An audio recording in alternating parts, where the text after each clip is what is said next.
Bismillahirrahmanirrahim. Assalamualaikum warahmatullahi wabarakatuh.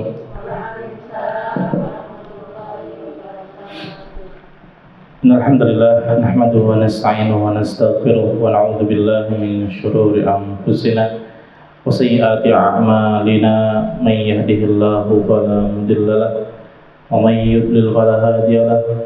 Asyhadu an la ilaha illallah wahdahu la syarika lahu wa asyhadu anna Muhammadan 'abduhu wa rasuluh alladzi la nabiyya ba'dahu amma ba'd. Allahumma inna nas'aluka ilman nafi'an wa rizqan thayyiban wa 'amalan mutaqabbalan.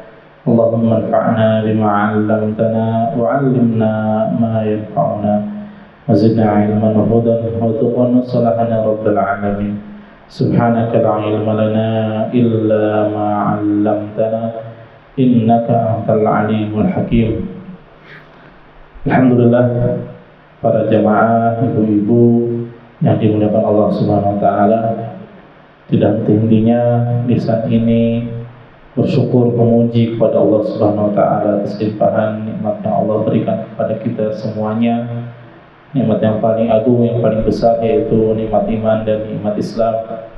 Serta alhamdulillah di sore hari ini Allah Subhanahu wa taala berikan kepada kita nikmat hujan, nikmat turunnya hujan, yang dimana di antara doa turun hujannya ialah Allahumma sayyiban nafi'an.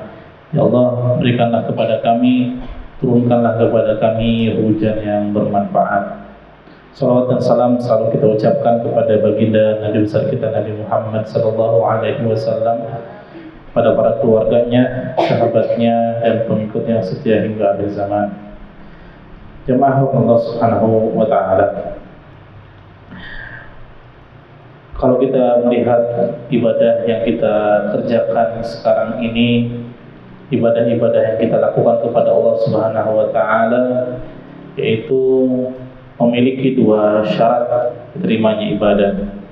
Yang pertama adalah harus ikhlas lillahi ta'ala, yaitu ibadah murni karena Allah Subhanahu wa ta'ala. Jadi makna ikhlas yaitu tidak ada penghalang, tidak ada keinginan kecuali keridhaan dan penerimaan dari Allah Subhanahu wa ta'ala.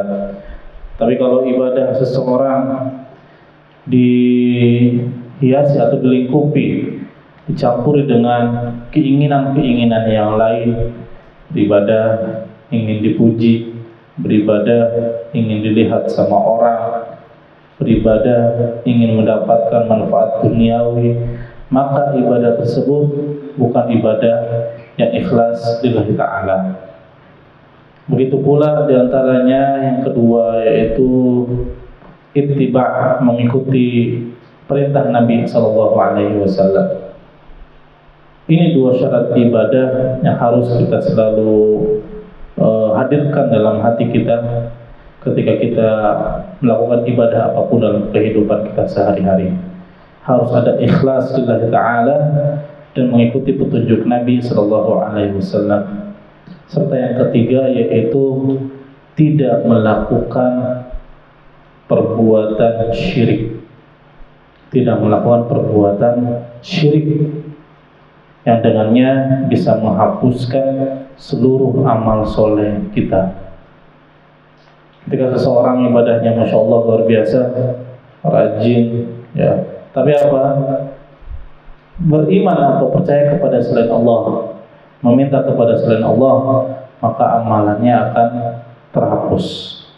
Maka tiga syarat ini penting kita ketahui bersama agar ibadah yang kita kerjakan diterima oleh Allah Subhanahu wa taala. Maka ketiganya ini merupakan amalan-amalan hati yang harus kita perbaiki, yang harus kita jaga, yang harus kita perhatikan.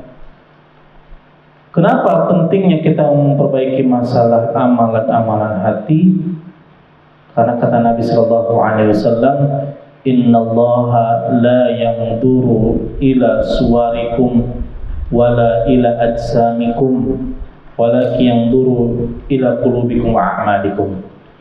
Sesungguhnya Nabi Shallallahu Alaihi Wasallam tidak melihat rupa kalian, bentuk kalian, tidak melihat bentuk jasad kita, tinggi, pendek, cantik, jelek, ganteng, jelek. Apa yang Allah lihat? Walakin yanzuru ila qulubikum. Tetapi Allah melihat hati kalian. Wa ila a'malikum, dan melihat amalan-amalan kalian. Maka pentingnya masalah hati, ya. Maka dalam hadis disebutkan, ala wa inna fil jasadi mudghah. Maka ingatlah, dalam badan kita ini ada segumpal darah, yang kalau segumpal darah ini baik, maka jasad yang lain pun akan baik. Kalau segumpal darah ini buruk, maka jasad pun akan buruk. Apa itu? Yaitu hati, ya. Maka penting masalah hati para jamaah sekalian Allah Subhanahu wa taala. Maka dalam Al-Qur'an disebutkan, yaumun la yanfa'u malun wala banun illa man atallaha biqalbin salim. Hari di mana tidak bergunanya anak-anak dan harta kecuali orang-orang yang datang kepada Allah dengan hati yang bersih. Nah, ini membersihkan hati ini berat, ya, karena setiap orang pasti punya penyakit hati, ya. Maka kita harus tahu apa penyakit-penyakit hati ini yang sering melanda kita, yang sering menggerogoti amal soleh kita. Karena kalau banyak penyakit hati yang kita miliki, amalan-amalan kebaikan yang kita punya akan hilang, binasa, akan tidak ada bekasnya, karena penyakit yang ada di dalam hati, ya. Kalau penyakit zahir, penyakit badan terlihat, Bu, ya, kelihatan. Panu, tak apa, penyakit badan kelihatan. Tapi kalau penyakit hati tidak terlihat, tapi terasa, Bu, ya, tapi terasa. Sedangkan amalan baik, ya, amalan itu kembali kepada hati, ikhlas, terus riya, sum'ah, ini kan amalan hati. Jadi makanya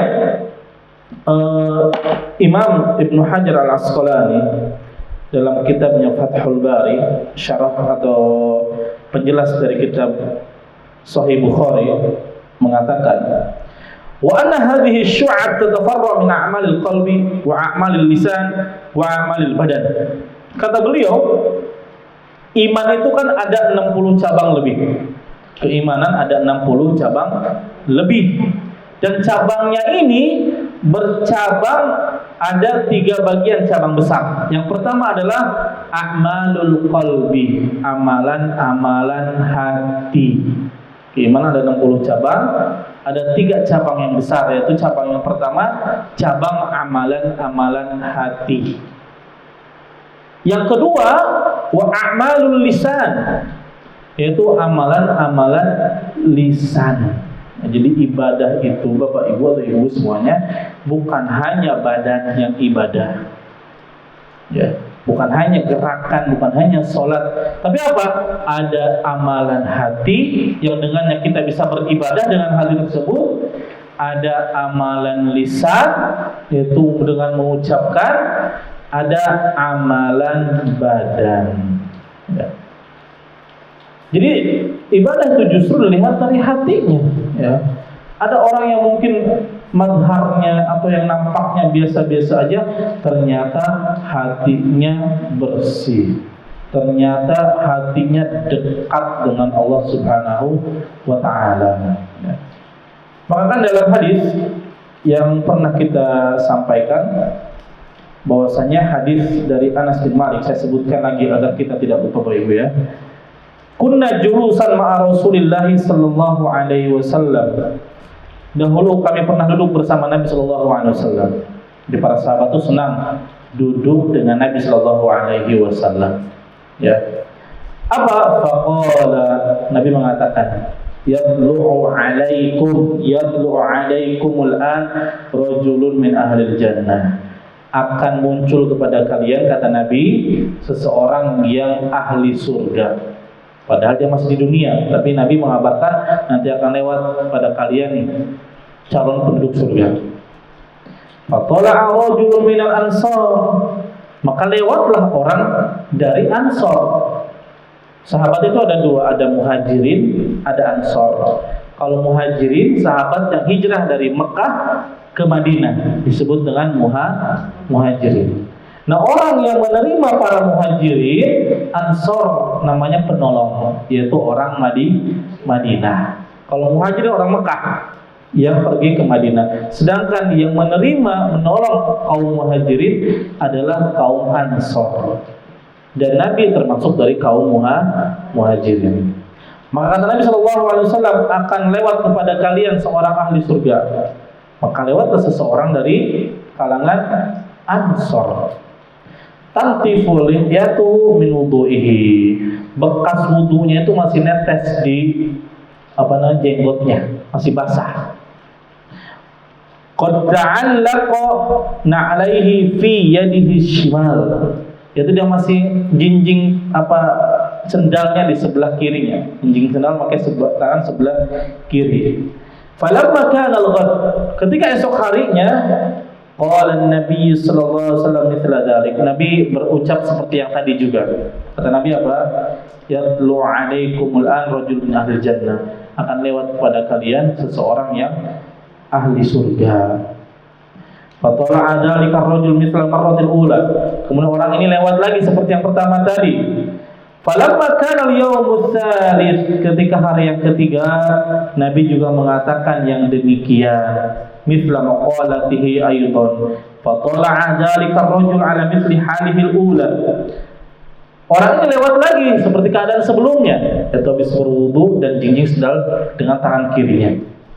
Falamma qama an-nabi sallallahu alaihi wasallam taba'ahu Abdullah bin Amr bin al-As.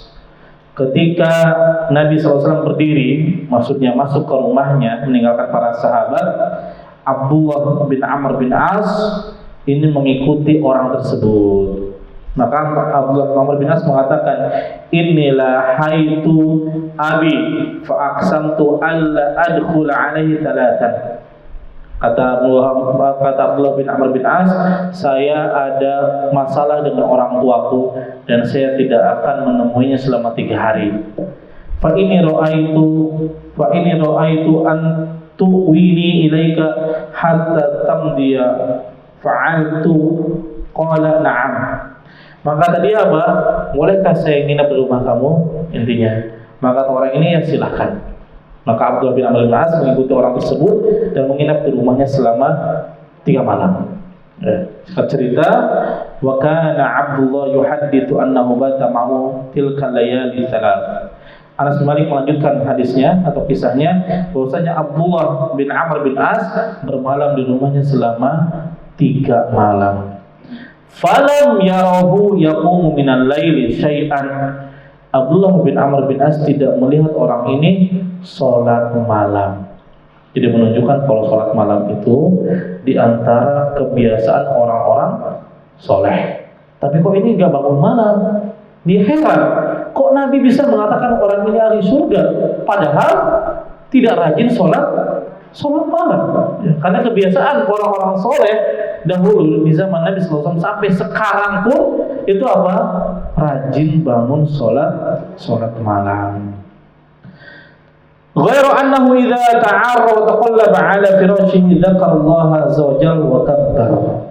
Akan tetapi ketika dia bangun tengah malam, kan biasanya terbangun kita tengah malam, entah mau ke kamar mandi atau apa, ya. Terbangun tengah malam, guling-guling di atas kasurnya, dia bertakbir, maksudnya mengucapkan zikir kepada Allah meskipun tidak bangun sholat malam.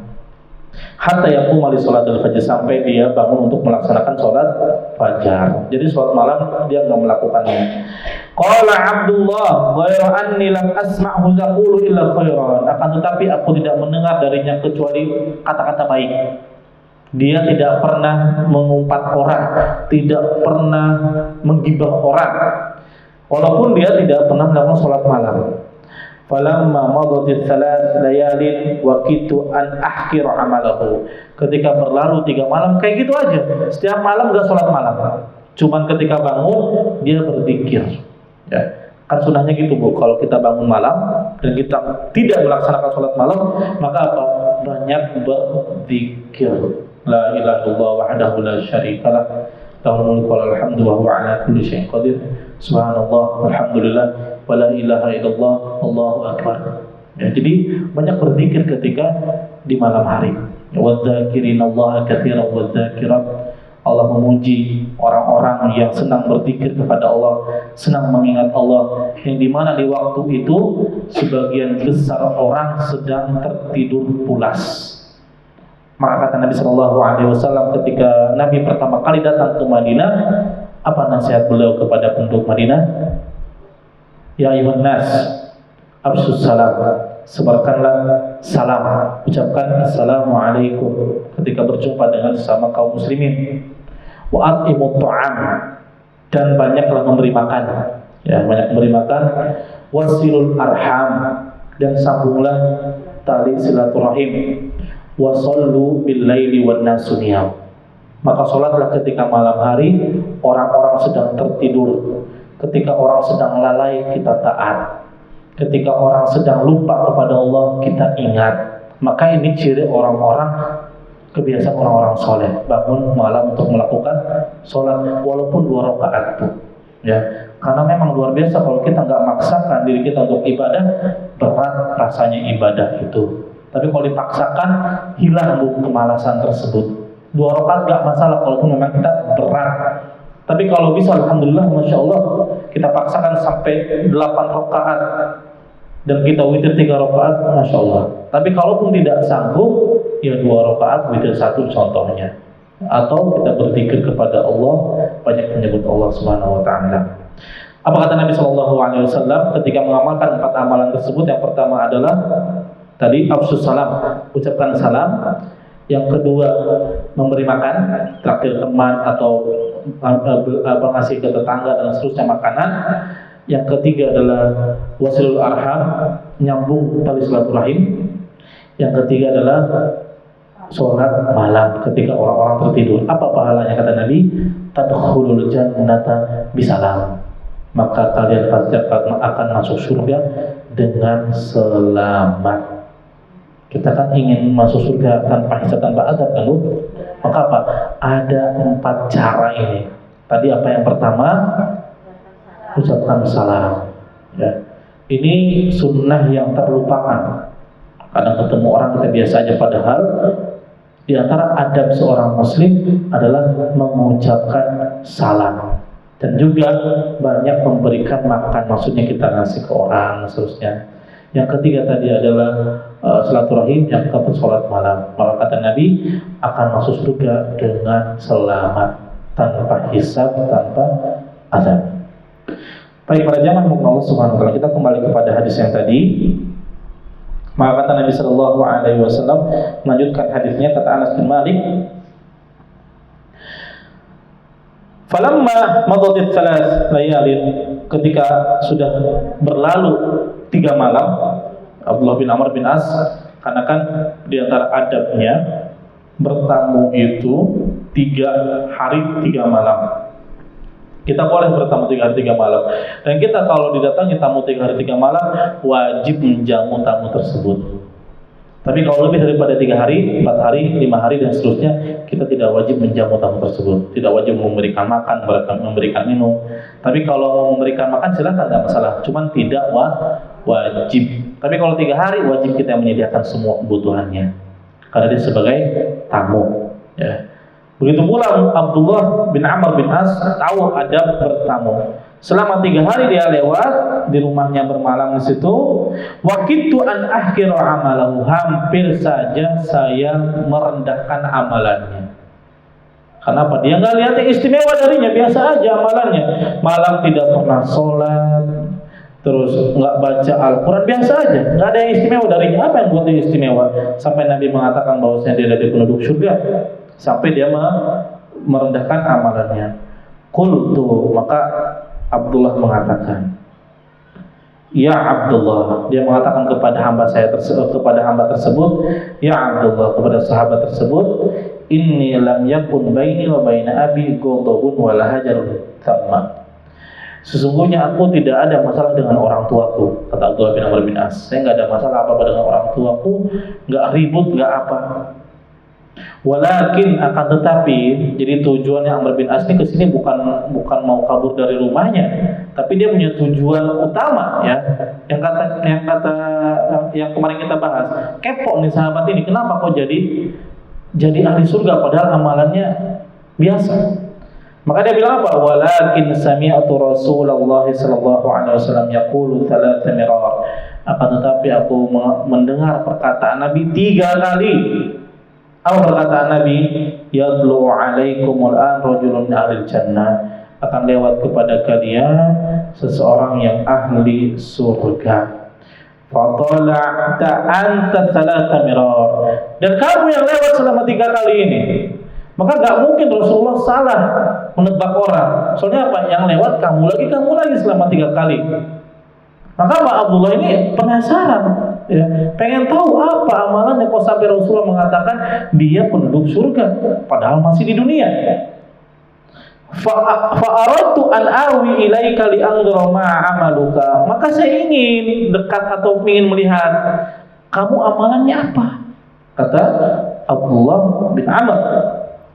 Fa'aqtadiya bihi falam araka ta'malu katsira amalin. Maka aku mengikutimu dan gak melihat amalan apapun darimu, biasa aja amalannya. Faman ladzi balagha bika ma qala Rasulullah alaihi wasallam. Terus apa yang menyebabkan kamu bisa kedudukannya tinggi? Kalau Rasulullah menyebutkan demikian, apa amalanmu, apa rahasianya? Apa kata orang ini? Ma huwa illa ma ra'aita. Yang kau lihat itu amalanku. Yang kamu lihat selama ini aku amalkan itu amalanku sehari-hari. Faqala falamma wallaitu, ketika saya pergi, ya, Abdullah bin Amr ini pergi mau meninggalkannya, da'ani, dia memanggilku. Faqala, dia mengatakan, ma huwa illa ma ra'aita. Tidak ada amalanku yang istimewa kecuali yang kamu lihat itu, yang 3 malam itu, enggak ada yang istimewa. Ghairu anni la ajidu fi nafsi li ahadin minal muslimina gishan. Akan tetapi, kata dia, saya tidak mendapati dalam hatiku kepada satu orang pun seorang muslim gishan, yaitu apa? Rasa dengki, benci. Wala ahsidu ahadan ala khairin atahullah iya. Dan saya tidak pernah iri kepada seorang pun yang Allah berikan kebaikan kepadanya. Jadi yang pertama Pak, tidak membenci seorang pun kaum muslimin dan tidak iri dengki kepada seseorang pun yang Allah berikan nikmat. Maka apa kata Abdullah? Faqala Abdullah, hadhihi allati balagta bika wa hiya allati la nutiqa. Oh, ini amalan yang menyebabkan kamu masuk surga dan kami tidak sanggup. Kalau kita lihat ibu-ibu sekalian, amalan yang dikerjakan oleh sahabat ini amalan apa, Bu? Amalan hati atau amalan badan? Amalan hati, ya. Jadi amalan hati itu meskipun tidak terlihat tapi dampaknya besar. Makanya kata Ibnu Hajar dalam kitabnya ini, amalan hati itu diantaranya apa? Akidah, keyakinan dan niat-niat. Ada amalan yang besar tapi pahalanya kecil gara-gara niat. Berat kita beramal soleh ini, tapi pahalanya bisa menjadi kecil gara-gara niatnya yang salah. Ada amalan yang kecil tapi niatnya besar, maka pahalanya pun akan ikut besar. Maka Islam itu sangat memperhatikan masalah hati, ya, hati diperhatikan. Dan kita tidak boleh menjudge seseorang karena niatnya. Kita nggak tahu. Yang tahu hati, isi hati hanya kita dengan Allah. Tidak boleh kita menebak-nebak isi hati seseorang. Oh, dia makanya benci kepada saya. Oh, dia makanya nggak ikhlas dalam beribadah. Kita nggak tahu, Bu. Siapa tahu dia ibadahnya paling diterima oleh Allah dibandingkan kita. Ya. Karena masalah hati tidak boleh kita menjudge seseorang. Makanya kita menghakimi atau menilai seseorang itu dari yang zahir, dari yang nampak dalam kehidupannya. Kalau yang tidak nampak, tidak boleh kita menghakimi atau menilai seseorang. Ya.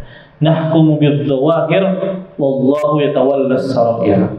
Kita menghukumi yang nampak saja dan Allah yang bertanggung jawab atas yang tidak terlihat dari kita. Para jamaah sekalian Allah Subhanahu wa taala. Maka pentingnya ini amalan hati, ya. Maka dengan itu Nabi Shallallahu alaihi wasallam mengabarkan kepada para sahabat, ini ahli surga. Karena apa? Hatinya yang bersih. Nah, kita kadang, Bu, ya, jangankan ke orang lain, Bu. Ke suami aja sebelum tidur kadang benci. Padahal samping-sampingan. Ya. Kalau samping-sampingan.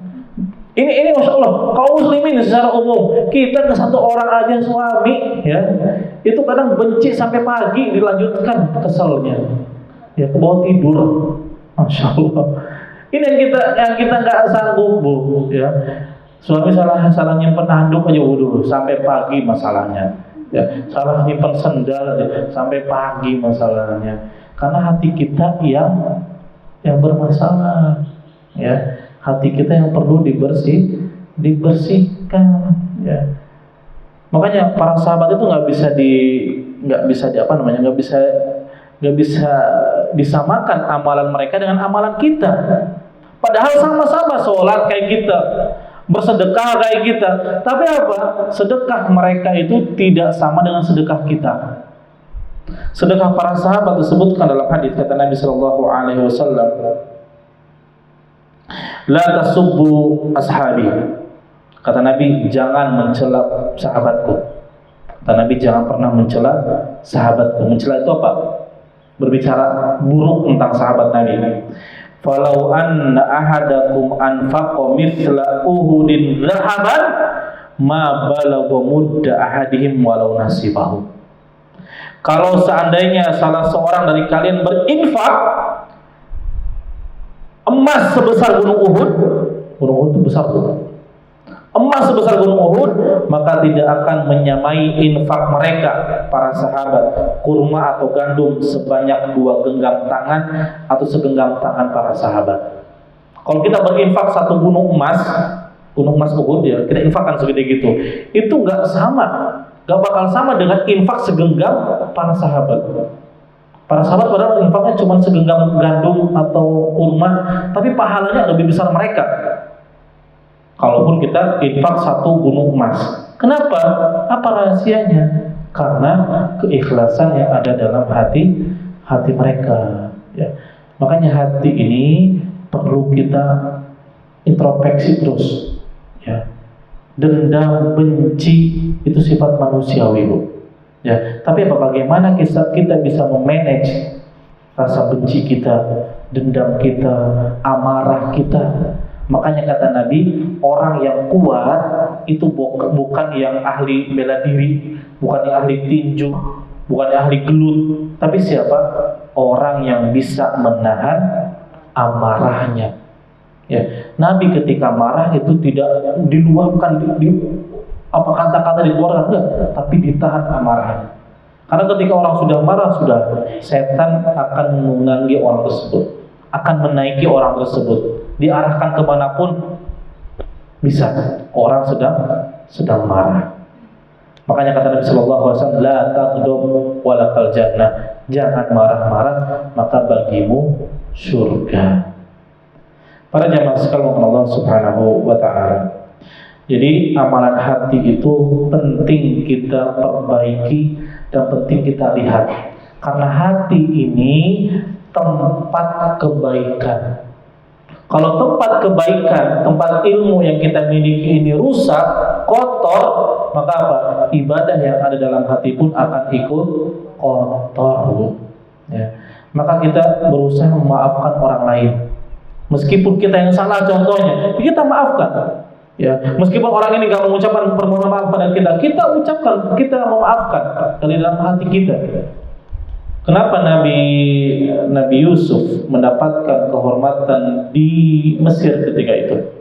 Padahal beliau dizalimi oleh oleh saudara-saudaranya dari mulai kecil, hasad. Saudaranya itu dengki iri kepada Nabi Yusuf, sampai dilemparkan ke dalam sungai, akhirnya dipungut sama pembesar Mesir, dan dengan takdir Allah qadarullah Nabi Yusuf dijadikan pembesar Mesir ketika itu. Dan ketika saudara-saudaranya datang, Nabi Yusuf tidak balas dendam, akan tetapi apa? Memaafkan setiap kesalahan saudara-saudaranya tersebut, yang menunjukkan bahwasanya hatinya bersih. Kalau kita hidup di masyarakat, pasti bersentuhan dengan banyak orang, dengan banyak model manusia. Ada orang yang memang mulutnya ucapin aja semua diucapin. Ada orang yang memang ketika bermuamalah kasar. Ada orang yang memang ketika berhutang tidak mau bayar dan seterusnya. Nah, ketika ada gesekan-gesekan tersebut di masyarakat, kita bersabar. Nah, kita bersabar dan maafkan kesalahan tersebut. Memang tidak mudah, karena pahalanya pun surga. Ya. Jadi surga itu tidak diraih dengan santai-santai, dengan hati yang benci, dengan hati yang penuh dendam. Enggak. Apa? Surga tidak akan dimasuki kecuali orang-orang yang bersih hatinya. Yaumun la yanfa'u malun wala banun illa man atallaha biqalbin salim. Hari kiamat itu tidak berguna harta yang kita miliki, anak-anak yang kita miliki. Apa yang berguna? Illa man atallaha biqalbin salim, kecuali orang yang datang dengan hati yang bersih. Nah, ini yang membersihkan hati ini butuh butuh perlawanan, butuh dipaksakan. Bagaimana cara membersihkan hati? Datang ke majelis taklim, datang ke kajian-kajian, membaca Al-Quran, mendengarkan nasihat-nasihat. Ini akan membersihkan hati. Karena memang di antara sifat manusia, kan ada 3 jenis jiwa manusia itu. Yang pertama adalah al-ammaratum bisu, jiwa manusia yang selalu memerintahkan kepada perbuatan buruk, disebut dengan ammaratum bisu. Itu memerintahkan kepada hal yang buruk, keburukan. Ini jiwa manusia yang pertama, yang memang jiwa yang kotor. Yang kedua adalah an-nafsul lawwamah, jiwa yang senang mencela dirinya. Yang pertama tadi, dia selalu memerintahkan kepada keburukan. Semua keburukan dilakukan dan tidak ada penyesalan dalam dirinya karena hatinya sudah tertutup dari kebaikan. Maka kata Nabi Shallallahu Alaihi Wasallam, kalau seseorang melakukan perbuatan dosa, maka akan ditulis di hatinya 1 tinta hitam. Kalau yang kedua 2 tinta hitam, ketiga dan seterusnya sampai naudzubillah Allah tutup hatinya dari kebaikan. Tidak bisa melihat mana yang baik, mana yang buruk, mana yang benar, mana yang salah, mana yang sunnah, mana yang bid'ah, karena hatinya telah tertutup. Karena sering melakukan perbuatan maksiat, sering melanggar aturan-aturan Allah. Kalau sering melanggar aturan-aturan Allah, otomatis akan dibutakan dari melihat kebenaran, tidak mau menerima kebenaran. Maka penting kita perbaiki hati.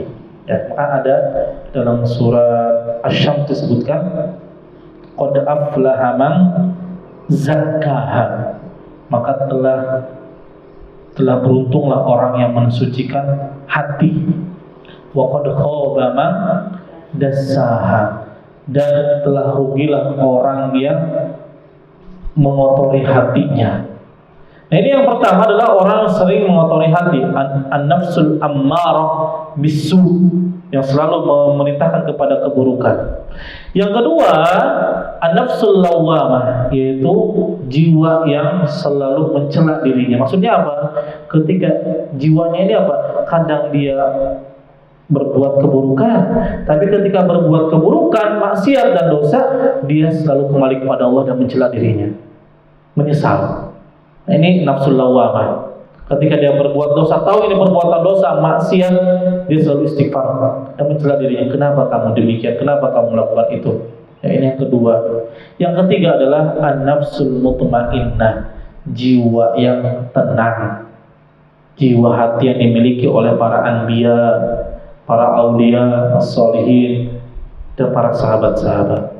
Yang kedua, minimal jiwa kita yang kedua aja, Bu. Karena kita tidak akan terlepas dari kemaksiatan, perbuatan dan dosa dan salah, ya. Tidak ada manusia yang maksum kecuali Nabi Sallallahu Alaihi Wasallam, ya.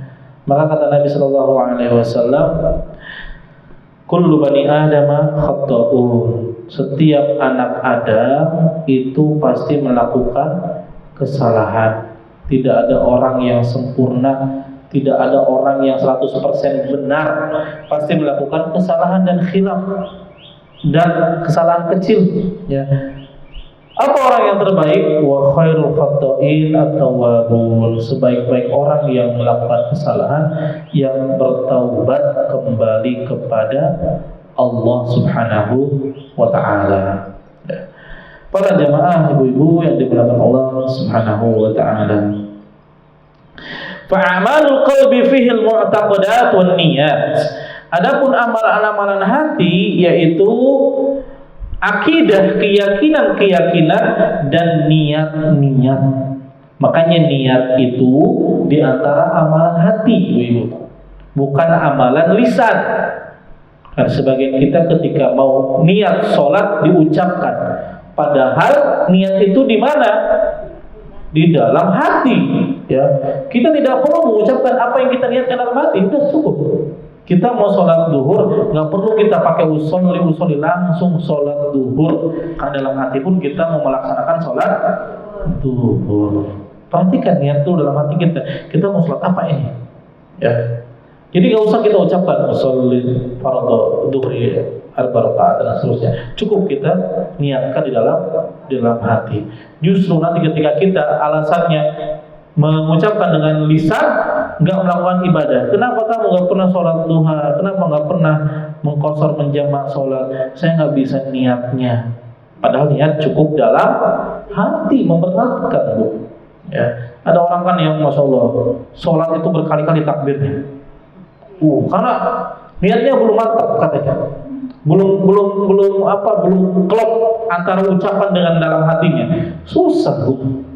Makanya ketika mau takbir muter dulu. Karena apa? Ngepasin niatnya nih. Kalau udah pas baru. Padahal nggak ada tuntunannya, Bu. Ya, Nabi Shallallahu Alaihi Wasallam mengajarkan kepada kita kalau kita mau sholat maka bertakbirlah. Ya, nggak perlu kita muter terus dan akhirnya pegang sebelah kiri gitu kan. Tidak. Tapi apa? Mengikuti petunjuk Nabi Shallallahu Alaihi Wasallam. Islam itu mudah, Bu. Tidak boleh kita memberat-beratkan atau kita mengada-ngada dalam agama Islam yang tidak ada, jangan kita paksakan. Ya, ini zikir dibuat menarik rezeki. Ada sholawat ini, sholawat segala macam. Padahal tidak ada tuntunan dari Nabi Sallallahu Alaihi Wasallam. Maka pentingnya kita ngaji nih, Bu. Ketika kita nggak ngaji, nggak datang ke majelis taklim, kita nggak tahu mana yang baik, mana yang buruk. Sedangkan ilmu itu kata Imam Syafi'i adalah apa? Nur, cahaya bagi kita. Ketika kita tahu Islam yang benar, ilmunya mana yang benar, maka kita akan mengetahui ini yang salah, ini yang benar. Tapi kalau kita tidak belajar, tidak menuntut ilmu, maka apa? Kita akan tersesat di dalam kegelapan. Apalagi di akhir zaman nanti, fitnah itu kaqita'in minal lailil mudlimah, seperti potongan malam hari yang gelap gulita. Di akhir zaman banyak fitnah, Bu. Banyak apa? Banyak godaan, banyak ajaran-ajaran. Ya. Kalau kita nggak tahu ilmunya, tersesat, Bu. Sekarang kan yang lagi ramai di Al-Zaitun ini. Ini kan ajarannya menyimpang, Bu. Ya. Bagaimana menyimpangnya? Masa perempuan suruh jadi khotib Jumat, sholat khutbah Jumat kayak lagi di gereja gitu kan? Terus adzan menghadap ke sana, gimana? Islam itu, ibadah itu nggak bisa pakai logika. Terus sholat juga apa jarang-jarang gitu. Kata alasannya bau badan segala macam. Justru ketika sholat tuh nggak boleh kita bau mulut sekalipun, jangan. Ya, kalau habis makan pete, Bu, pete atau jengkol atau apa aja yang bau, itu jangan langsung sholat. Umur dulu bersihkan, baru sholat. Ya, karena malaikat bakal tersiksa ketika orang yang sholat mulutnya bau bawang. Ya, kalau kita kan nggak konsumsi bawang mentah, orang Indonesia. Orang Arab senang bu, jadi apa tuh namanya, jadi lalapan. Makan nasi kebuli lah pakai bawang bombay enak gitu. Makanya setelah makan itu bau mulut. Malaikat nggak mau dekat sama orang yang bau mulut. Jadi kita mau nggak bu sebelum sholat ngerokok dulu? Sebelum sholat Jumat di belakang ngebul. Ya, bau mulut itu bu. Malaikat nggak mau dekat. Ya, sedangkan dalam hadis kata Nabi Sallallahu Alaihi Wasallam, malaikat itu akan mendekati kita ketika baca sampai mulut malaikat menyentuh mulut kita. Bacaan yang kita baca itu nyampe kepada malaikat. Ya. Kalau kita baca mulutnya bau jengkol, bau pete, jauh malaikat dari kita. Ya. Jadi malaikat akan tersiksa, akan tersakiti ketika seseorang bau badan. Maka ini yang tadi ajaran-ajaran itu, kalau kita nggak tahu, kalau kita nggak belajar, ngikut ajaran tersebut. Ya, tapi kalau kita tahu ini menyimpang, udah kita jauhi. Makanya ilmu itu bisa menyelamatkan kita dari kegelapan. Maka Allah memuji orang-orang yang menuntut ilmu. Yarfa'illahu alladhina amanu minkum walladhina utul ilma darajat. Allah mengangkat derajat orang-orang yang beriman di antara kalian dan orang-orang yang berilmu di antara kalian beberapa derajat. Dan ini jihad tuh. Thalabul ilmi merupakan jihad, yaitu berjuang melawan rasa malas. Kalau kita turuti rasa malas terus, maka apa? Tidak akan mendapatkan keberkahan dalam hidup kita. Ya, kalau kita menuruti hawa nafsu, rasa malas, subuh itu malas bangun.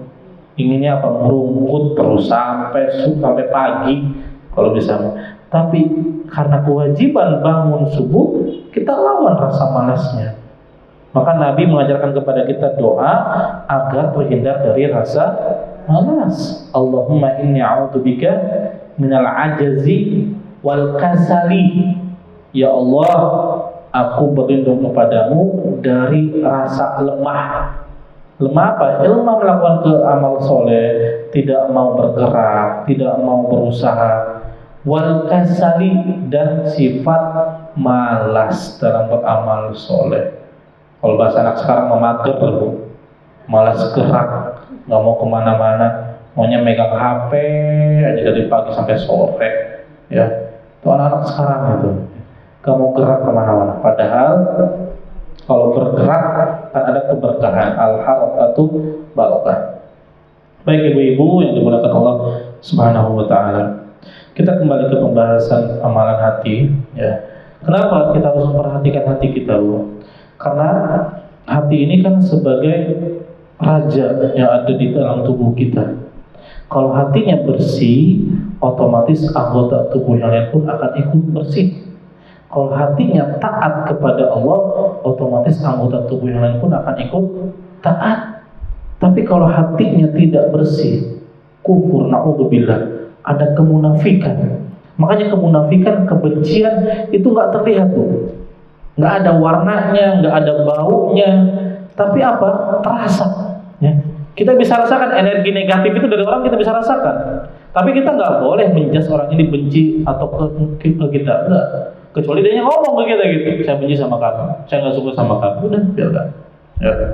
Tapi apa? Kalau selama dia tidak ngomong, nggak boleh kita menebak-nebak, oh dia makanya benci sama saya, belum tentu, Bu. Ya. Makanya dalam Islam itu sangat memperhatikan masalah hati, perasaan. Dalam hadis disebutkan bahwasanya kata Nabi Shallallahu Alaihi Wasallam, kalau seseorang tiga orang ya, ada 3 orang, si A, si B, si C, maka tidak boleh 2 orang ini bisik-bisik ninggalin yang satunya. Yang 2 orang ini bisik-bisik asik ngomong berdua, pelan-pelan ngomongnya, yang satunya ditinggalin. Kenapa kata Nabi? Itu bisa menyedihkan orang yang ketiga itu. Kenapa? Disangkanya ngomongin dia, padahal bukan ngomongin. Iya, tapi apa? Islam memperhatikan masalah perasaan, jangan seperti itu. Gabungan ikutkan biar ngobrol bareng-bareng. Jadi jangan bisik-bisik berdua, yang satunya ditinggalkan. Ini perasaan. Ketika tercoreng perasaannya, hatinya terluka, maka apa? Akan timbul rasa sakit hati. Makanya ada sakit hati istilahnya, nyeri hati ya. Padahal hatinya biasa aja karena perasaan. Ya. Maka Islam sangat memperhatikan masalah hati. Inna akramakum indallahi atqakum. Sesungguhnya orang yang paling mulia, orang yang paling baik di antara kalian, atqakum, orang yang paling bertakwa. Dan takwa itu di mana letaknya Bapak Ibu? At-taqwa hahuna, kata Nabi. Takwa itu di dalam hati. Takwa. Ya. Jadi kalau hatinya bersih, itu terpancar darinya aura positif, terpancar darinya cahaya-cahaya keimanan. Tapi kalau hatinya kotor, hatinya busuk, maka apa? Tidak akan ada manfaatnya. Maka kita perbaiki hati Bapak Ibu sekalian, agar ibadah yang kita kerjakan diterima oleh Allah Subhanahu wa taala. Maka di sini kata Al-Imam Ibnu Hajar Al-Asqalani, amalan hati itu ada 24. Nah, inginnya kita bahas satu persatu nih, Ibu, biar kita bisa mengetahui apa aja amalan-amalan hati ini. Yang pertama adalah al-imanu billah, wa yadkhulu fihi al-imanu bidatihi wa sifatihi wa tauhidihi bi annahu laisa kamitslihi syai'un. Yang pertama adalah meyakini kepada Allah, beriman kepada Allah. Di antara amalan-amalan hati yang paling utama, tauhidullah, mengesahkan Allah. Ini amalan hati yang paling utama, Bu. Ya. Jadi kita percaya, beriman kepada Allah Subhanahu wa taala dengan 3 macam tauhid yang disebutkan oleh para ulama. Yang pertama adalah tauhidur rububiyah. Kita meyakini bahwasanya Allah yang mengatur alam semesta ini. Allah yang mengatur turunnya hujan, Allah yang mengatur siang dan malam, Allah yang mengatur panas, musim salju dan seterusnya. Allah semua yang mengatur. Tidak ada orang yang sanggup. Ya, makanya jangan percaya. Apalagi sekarang kan musim hajatan, Bu. Jangan percaya sama apa? Pawang hujan. Karena sebagian ada itu masih di masyarakat orang-orang yang pakai pawang hujan. Itu nggak benar, Bu. Ya, syirik itu termasuk kesyirikan. Karena apa? Siapa yang menurunkan hujan? Allah Subhanahu wa taala. Tidak bisa dia singkirkan usaha. Gimana ceritanya? Ya. Emangnya kendaraan atau apa gitu. Yang menurunkan hujan Allah Subhanahu wa taala. Ini keyakinan kita, nggak bisa orang semaunya. Ya, kata kayak kemarin dulu itu pada tahun berapa itu? Yang ketika perlombaan di Mandalika itu di sana, di Lombok itu katanya. Dia pegang remote-nya hujan katanya. Dia bisa nurun hujan kapan aja, bisa cegah hujan kapan aja. Ini syirik, ya. Dan orang kita percaya. Makanya apa? Ada yang masih pakai jasanya ini, Bu, ya. Sedangkan keyakinan kita yang mengatur alam semesta ini siapa? Allah Subhanahu wa taala. Mau bencana alam, naudzubillah, gempa, tsunami, puting beliung, siapa yang ngatur ini? Allah Subhanahu wa taala. Meskipun bencana alam, tapi nggak mungkin alam sendiri gitu. Saya memang menggerakkan Allah Subhanahu wa taala. Ya. Makanya ketika ada bencana alam, entah itu banjir dan segala macam, ini sebagai peringatan buat kita. Ya, sebagai peringatan buat kita. Mungkin naudzubillah kita lihat di daerah-daerah lain yang terkena dampak tersebut. Tapi apa? Kita pun harus waspada.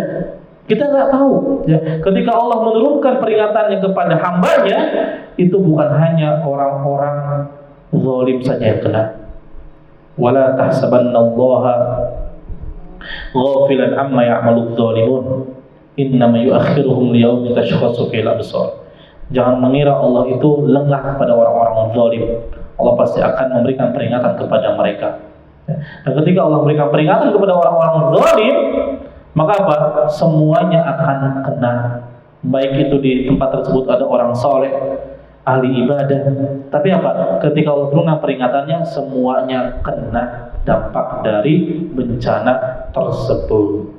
Maka pentingnya kita kembali kepada Allah, beristighfar, bertawakal, taubat kepada Allah, taubatan nasuha. Karena kematian itu nggak mengenal tempat, nggak mengenal usia.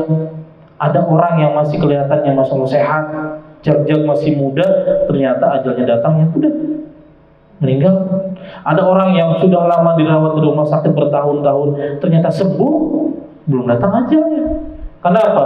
Wa ma tadri nafsun bi ayyi ardin tamut. Tidak ada orang yang tahu di mana dia akan meninggal. Sedangkan kullu nafsin dha'iqatul maut. Setiap yang bernyawa pasti akan merasakan kematian.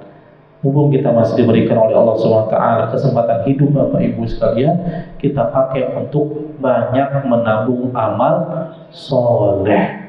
Ya, karena kita nggak tahu amal soleh yang mana yang diterima oleh Allah Subhanahu wa ta'ala. Yang mudah-mudahan diterima semuanya.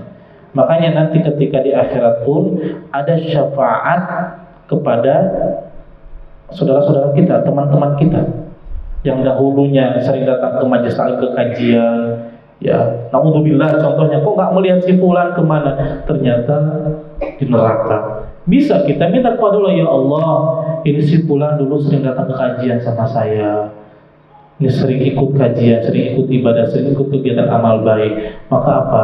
Ampunilah dia, angkatlah dia, dan masukkan ke dalam surga. Itu bisa, Bu. Ya, karena ada syafaat dari teman-teman yang soleh dan solehah.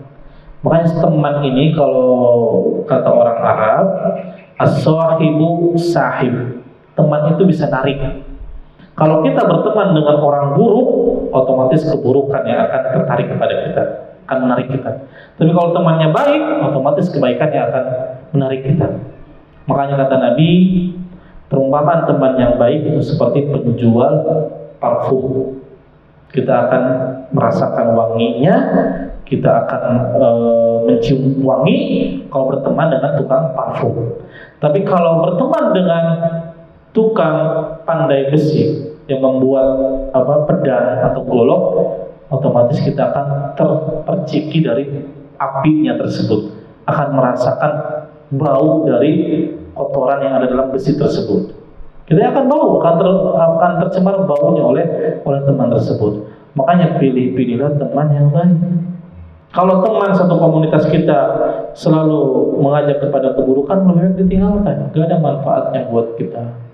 Tapi kalau teman ini mengajak kebaikan, mengingatkan kepada kebaikan, pegang erat-erat teman tersebut agar nanti bersama-sama masuk ke dalam surganya Allah Subhanahu wa ta'ala.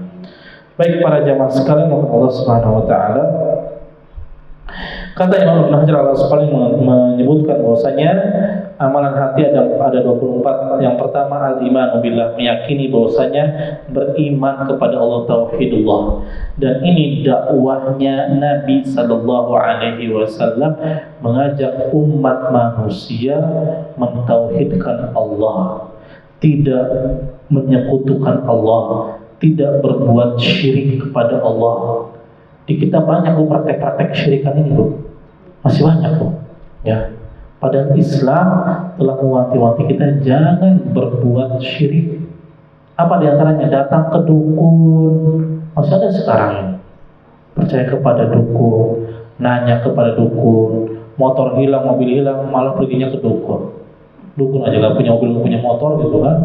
Datangnya ke dukun, ya. Setelah itu bayar sekian juta dan seterusnya. Ternyata salah juga dukunnya. Tetap kita percaya aja. Ya. Ini kesyirikan.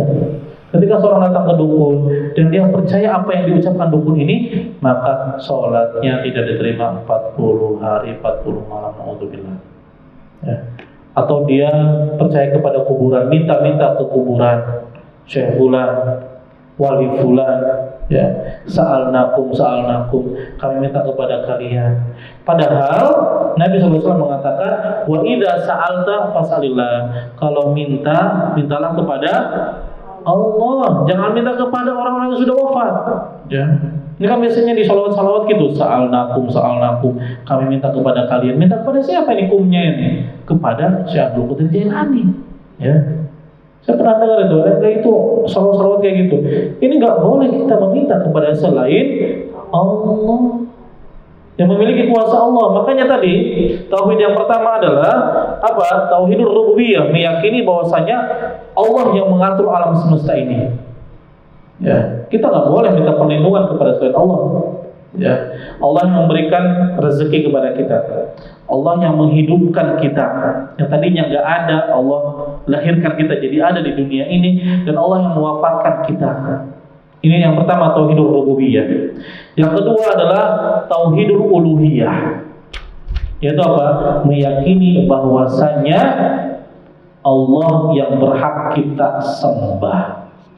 Ketika kita tahu Allah yang mengatur seluruh alam semesta ini, kita hidup di dunia, kita hidup di bumi ini, bisa hidup dengan tenang, bisa bernafas dengan leluasa. Yang memberikan siapa? Allah SWT. Maka zat ini, ya, yang mengatur semua alam semesta, yang berhak diibadahi, yang berhak kita sembah. Dahulu kan mereka menyembah patung, menyembah berhala. Berhala ini untuk melindungi diri sendiri aja tidak bisa.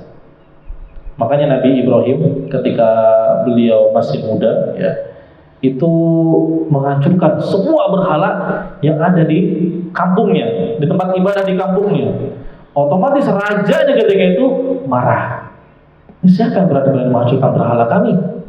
Dan Nabi Ibrahim menggantungkan kampaknya, itu yang dipakai buat menghancurkan berhala, di leher berhala yang paling besar.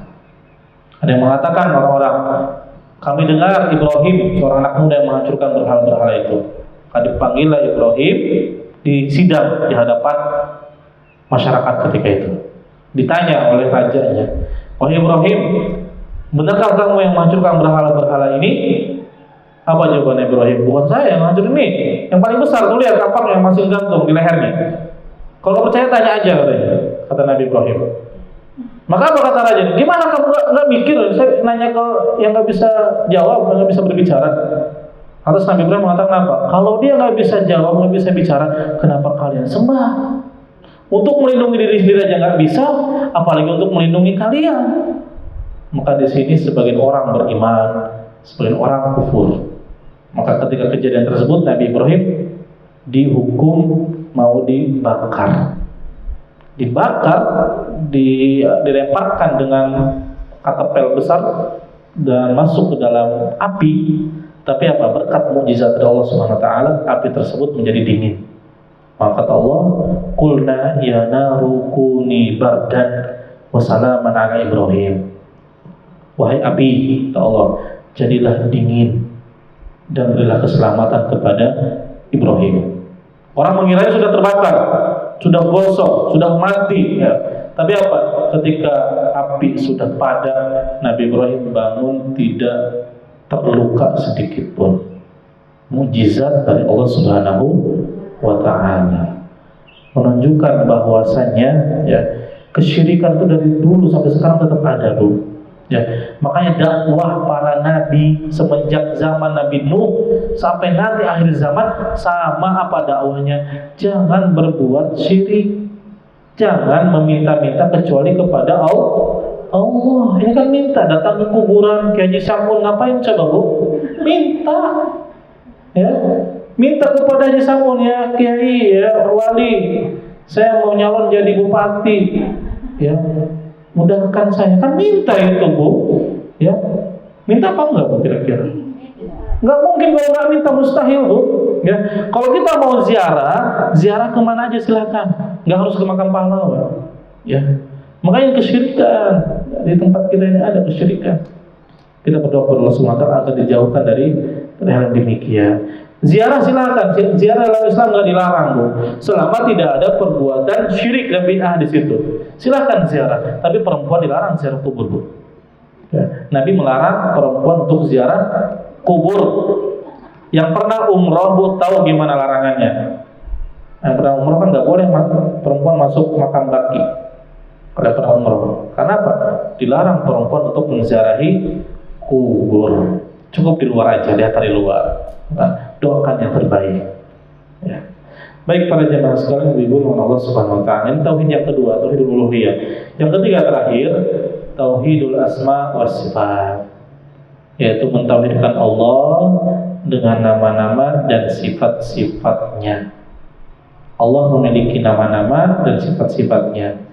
Kata Allah, Inna lillahi tis'an wa tis'ina asman man ahsaha dakhalal jannah. Allah memiliki 99 nama. Barang siapa yang menghitung nama tersebut, maksudnya menghafalkan nama itu dan mengamalkan dalam kehidupan sehari-harinya, dakhalal jannah, maka dia akan masuk surga.